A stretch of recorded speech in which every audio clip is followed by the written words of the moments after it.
तालिबान का विध्वंस 24 घंटे में 50 पाकिस्तानी सैनिक मारे गए, बड़ी खबर। रिपोर्ट नहीं हुई।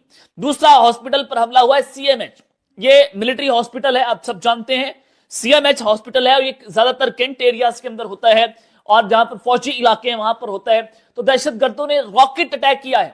अब ये टीटीपी के पास रॉकेट किसने दिए? ये इंडियन टेक्नोलॉजी इस्तेमाल हो रही है, यानी कि इंडिया बैक कर रहा है इन मिलिटेंट्स को, इन दहशतगर्दों को। और ये जो दहशतगर्द है इन्होंने रॉकेट अटैक किया जो कि सीएमएच हॉस्पिटल के कंपाउंड के करीब जाकर गिरा है। कि ये मुल्ला मुत्तकी का दौर है। भारत जो है पाकिस्तान के लिए एक पैगाम है, लेकिन पाकिस्तान की हिकमत अमली दिफाई हिकमत अमली थी।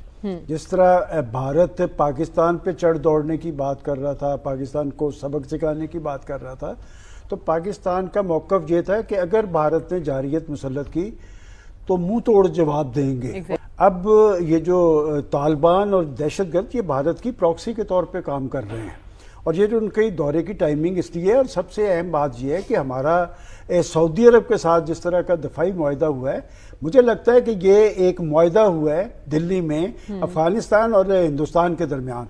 और अगर आप अफगानिस्तान की पूरी तारीख उठा के देखें तो पाकिस्तान की तारीख ये है कि पाकिस्तान ये समझता है कि जी पाकिस्तान अफगानिस्तान के अंदर अमन जो है पाकिस्तान इस खित्ते में इस्तेहकाम के लिए ज़रूरी है, और पाकिस्तान ने इसके लिए बहुत काम किया, बहुत सारी खिदमात हैं।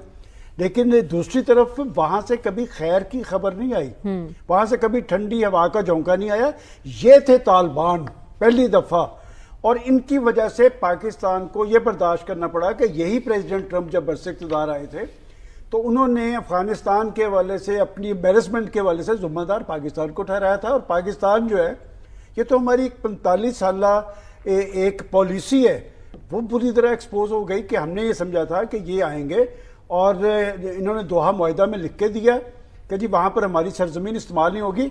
इस जारियत के बाद ये इन्होंने जो हमला किया है ना, देखें बात ये तो एक जवाब दे दिया पाकिस्तान को। पाकिस्तान तंग था इसलिए कि 12 उनको शवाहद दिए गए, 12 बताया गया, एक बार नहीं बार बार दसियों बार कि जनाब ये ले शवाहद। लेकिन वो तो धड़ल्ले से इंडिया की सरजमीन पर बैठ के कह रहे हैं कि आपका अंदरूनी मसला है, अगर हमारी सरजमीन इस्तेमाल हो रही है तो हमें सबूत दिया जाए, हमें कायल किया जाए। देखिए एक बात तो बड़ी क्लियर हो गई कि वो जो हम एक फर्क यहाँ पर करते थे कि जी टीटीपी और अफगान तालिबान, इस हमले के बाद वो फर्क तो खत्म हो गया। उन्होंने वही हरकत की जो तालिबान कर रहे थे। अब बात यह कि इस सारी सूरत हाल में अब इनका पाबंदी भी है। आज मस्जिदों में भी ऐलान हुआ है, हमारे क्रीम मार्केट लाहौर में आज ऐलान हुआ है, सरकारी ऐलान के नाम से ना उन्होंने इस तरह बात की है कि जो गवर्नमेंट की तरफ से कि जो अफगान बाशिंदों को अपने घर में रेंट पे भी जगह देगा या मार्केट में बिल्कुल देगा तो उस पे ना कानूनी कार्रवाई की जाएगी, और उसमें नो टॉलरेंस। ठीक हो गया। नहीं, क्या वजह समझते हैं ये तल्लुकात और ये दोबारा से ये जो कशीदगी की तरफ जा रहे हैं, और अफगानिस्तान ने बोला कि हम इस्लामाबाद पे अटैक करेंगे, तालिबान की तरफ से ये स्टेटमेंट, मतलब उनके मीडिया की तरफ से ये स्टेटमेंट आई है, इसके ऊपर क्या आपकी एक राय है? उसके लिए हमें थोड़ा सा पीछे जाना पड़ेगा। क्या जब इसे मुशर्रफ ने फौजी अड्डे दिए थे तब से ना, मैं क्योंकि बाहर रहा था तो तब से मैं अफगानियों के बीच में रहा हूं, तो उनके एक माइंड सेट हो चुका है उनके बच्चों का, जब वो अपब्रिंगिंग हो रही होती है घर से ही कि पाकिस्तान आपका दुश्मन है। ठीक है जी, तो वहां से एक माइंड सेट हो रहा है जिसकी वजह से देखिए हम लोग है तो कलमा गोई है ना, इस्लामिक कंट्रीज हैं, लेकिन इंडिया कह लें जो भी थर्ड पावर्स, वो फिर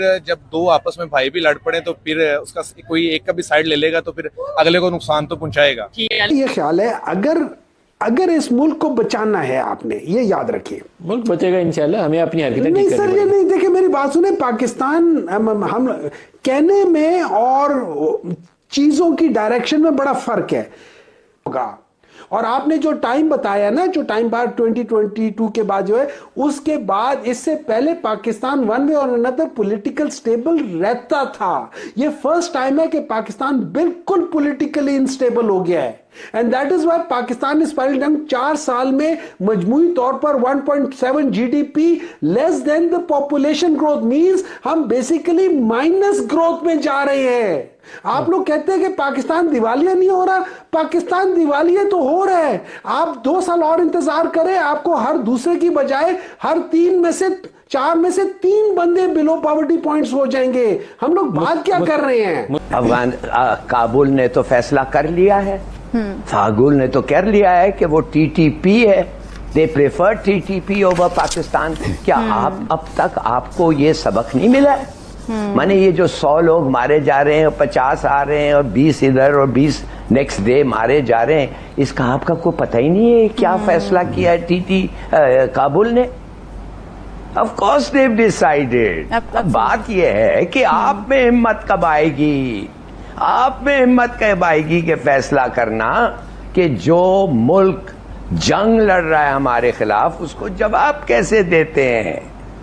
आप तो उनको अपने भाई बनाए हुए हैं, ये भाई है, ये तरीके से लड़ाई भाई करते हैं, बॉर्डर से आते हैं, मर्डर करते हैं, क्या कैप्चर करते हैं, क्या क्या नहीं करते हैं, और कहते हैं हम फिर आएंगे, और आते हैं। और हमारे लोग जो मर रहे हैं, खामखा मर रहे हैं, कौ जंग में मर रहे हैं भाई, ये कोई ना ऐसे पेट्रोलिंग में नहीं मर रहे हैं, ये जंग में मर रहे हैं, and they are dying in dozens.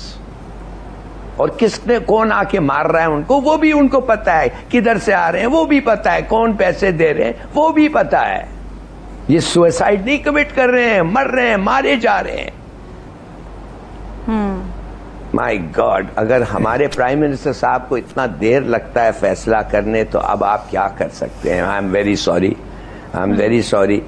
खुदा के लिए tell the truth, stand up, this is war, nothing less. नहीं चाहिए हमें वॉर, बिल्कुल सही है, नहीं लड़ना चाहते वॉर, मगर हमारे पे ये मुसल्लत किया जा रहा है, और अब नहीं लड़ेंगे तो कब लड़ेंगे? जब आपके अपने लोग कहेंगे कि ये लड़ नहीं सकते। What do you think the Afghans are saying? What do you think ये TTP murderers are saying? और हिंदुस्तान क्या कह रही है इनको? जाओ लड़ो, कामयाब हो रहे हो। हमें तो कहा गया था कि $500 मिलियन का फेंस लगा रहे हैं और कोई नहीं आएगा, और जब आएगा फट करके हमें पता चल जाएगा। ये तो बड़ा धर आ रहे हैं भाई, वो $500 मिलियन का थोड़ा हिसाब भी तो दे दें। No, I am sorry, I am sorry. अब प्राइम मिनिस्टर साहब प्लीज मेहरबानी से, ठीक है आप कहें कि हम लड़ेंगे, कभी कभी आप लड़ेंगे, और मैं कह तो दें यार, फैसला तो करें कि जो लोग आके आपको 100, 200 लोगों, 300 लोगों को मारते हैं, वो आपके दुश्मन कहते हैं, वो दुश्मन होता है आपका, वो भाई नहीं होता है, वो हम अच्छा सा हम साया नहीं होता है। या तो अगर वो ठीक से, अदरवाइज गिव अप, छोड़े फिर। वीडियो को यहाँ तक देखने के लिए आपका बहुत बहुत धन्यवाद। पाकिस्तान ने अपने निर्माण के बाद से ही, यानी कि 1947 के बाद से ही विभिन्न रियासतों को अपने कब्जे में लेना शुरू कर दिया था और उन पर जुल्म ढाए थे। आपको पता होगा मित्रों, ऐसा इसलिए कहा जा रहा है क्योंकि बलूचिस्तान और सिंध ने स्वतंत्र रहने का निर्णय लिया था और पाकिस्तान ने जबरन उन पर कब्जा करके उनके लोगों को मारा पीटा, यहाँ तक कि वहाँ मैसिव किलिंग्स की गई। पाकिस्तानी आर्मी द्वारा उनके संसाधन पे कब्जा करने के लिए बलोचों को मार मार के खत्म कर दिया गया। अब चुटकी भर बलोच ही बचे हुए हैं, लेकिन TTP और बलोच आर्मी ने जिस प्रकार से अब जवाब देना आरंभ किया है, विशेष रूप से पिछले 5 से 6 वर्षों में, उसका परिणाम है कि आज पाकिस्तान पूरी तरीके से अस्थिर हो चुका है और टूट की कगार पे खड़ा है। TTP ने अभी अपनी रिपोर्ट प्रस्तुत की है, इसमें उन्होंने बताया कि पिछले वर्ष यानी 2025 में उन्होंने पाकिस्तान में 5000 के करीब हमले किए हैं। ये हमले विशेष रूप से पाकिस्तानी आर्मी को निशाना बना करके किए गए थे, और यही नहीं, साल अभी आरंभ ही हुआ है और साल के आरंभ होते ही TTP और बलोच आर्मी ने अपना काम करना शुरू कर दिया। जहाँ TTP ने पाकिस्तान के मिलिट्री कैंप को निशाना बनाया, जिसमें लगभग ताजा समाचार मिलने तक यह पाया गया कि 150 के करीब पाकिस्तानी रेंजर्स और जवान मारे गए हैं। वहीं बलोच आर्मी ने पाकिस्तानी अस्पताल पर हमला बोला, जो कि उन्होंने मुख्यतः जहां पर पाकिस्तानी ही अपना इलाज करवा रहे थे, चाहे वह रेंजर्स हो, FC हो, या फिर पाकिस्तान आर्मी, नेवी, एयरफोर्स के जो जवान छोटा मोटा या फिर बड़ा इलाज करवाने के लिए जो कैंप्स लगते हैं, उनमें हमला किया, जिसमें ताजा खबर मिलने तक लगभग 50 के करीब जवान मारे जा चुके हैं। ऐसा इसलिए हो रहा है मित्रों क्योंकि पाकिस्तान ने इन जगहों के लोगों को इतना तंग किया कि उनके पास अस्तित्व बचाने के लिए भी संकट खड़ा हो गया। और अब यही कारण है, जब कोई इतना ज्यादा दीवार से लगा दिया जाता है कि उसे जिंदा रहना भी मुश्किल हो जाए, तो वो हथियार आता ही है। अब ये पाकिस्तान के ही कारनामे हैं जो पलट के उनके पास आ रहे हैं। पाकिस्तान न सिर्फ आर्थिक रूप से कंगाल हो चुका है, बल्कि उसकी राजनीतिक और सामाजिक अस्थिरता इस स्तर तक पहुंच गया है कि वो कभी भी टूट फूट का शिकार हो सकता है, जैसा कि 1971 में हुआ था। 1971 फिर भी इसलिए कम दुखदायी होगा क्योंकि बांग्लादेश पहले ही भौगोलिक रूप से पाकिस्तान से बहुत दूर था, लेकिन अब जो टूट फूट होने वाली है वो पाकिस्तान के लिए एक वास्तविक टूट होगी, क्योंकि वो हिस्से जो पाकिस्तान को यूनाइटेड करते हैं, एक करते हैं, वो उससे अलग होकर के निकलेंगे और इनमें से कई नए स्वतंत्र राष्ट्र बनेंगे। खैर जो भी था मित्रों, ये पाकिस्तान के लोगों और वहाँ के शासकों और आर्मी जनरल्स के कारनामे हैं जिसके कारण पाकिस्तान को इतना भुगतना पड़ रहा है। खैर आपका इस विषय पे क्या कहना है हमें वीडियो में कमेंट में अवश्य बताएं। वीडियो को लाइक करें, शेयर करें और हमारे चैनल को अवश्य सब्सक्राइब करें तथा बेल आइकन को दबा दें ताकि आपको हमारे नए वीडियोस का नोटिफिकेशन मिलता रहे। आपका बहुत बहुत धन्यवाद।